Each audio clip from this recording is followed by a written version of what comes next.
We're sitting here with Gary Dunian from Gariep Eco Reserve, and we're talking about the Monster D860 diesel that he bought recently. Gary, when did you buy it? Jan, I've had it for about 8 months, and the reason we're buying it, I saw it advertised. I've had probably 15 quads on the farm already. I've had Hondas, Yamahas, Polarises. They're nice, they're costly, but they're not a functional, efficient vehicle. What do you find functional about the Monster especially?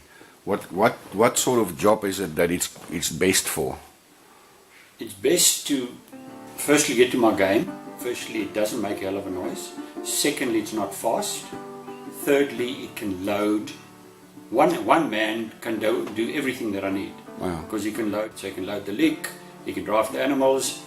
I know he can't throw it over because it can't go faster than 40 k's an hour. So it does what it basically needs to do.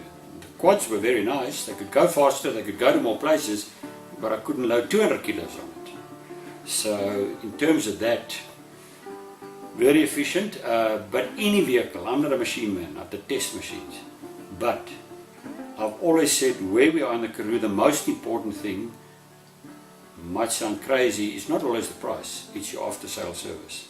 And how did you experience the service from South African Motorcycles?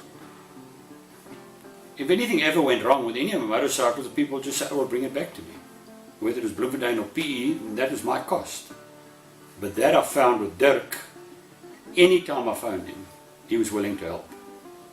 And that attitude to me is more than 5 rand in the bank. So that attitude that he always was prepared to help. Whether it was the tyres, whether it was the starter box that packed up, whether the tip didn't work. He said, Gary, don't worry, we'll get it sorted out.